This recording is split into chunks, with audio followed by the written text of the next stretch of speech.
Stop this huge braking area down into the chicane, and again he doesn't get the response to the brakes. Hobbie got by Ivan Muller, but he's tagged the wall, and that might have done damage. Further back, Naj and Vervish and Guerrieri, and Vervish slams into Guerrieri as he tries to get around the slow Nat Berton.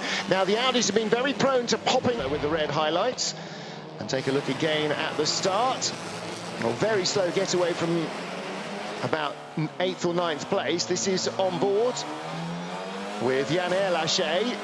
Jean-Carl Vernet tries to close the door on the right to Panis unsuccessfully.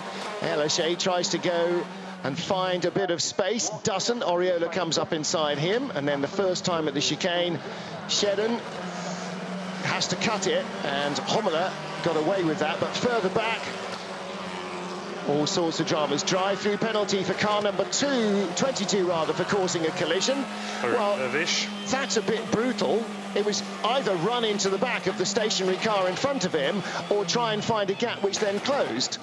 He didn't do it with much caution, though. Well, Gordon Shedden, here's the first lap, and flashing, well, I slowed right down, I was off throttle, they caught me.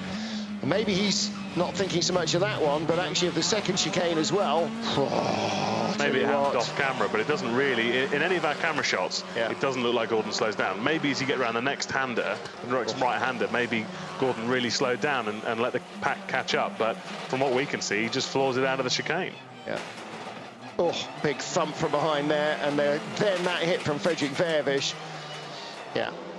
Vervish's problem there was he was going double the speed of the rest of the pack over the sleeping policeman, and therefore he caused his collision. Yeah.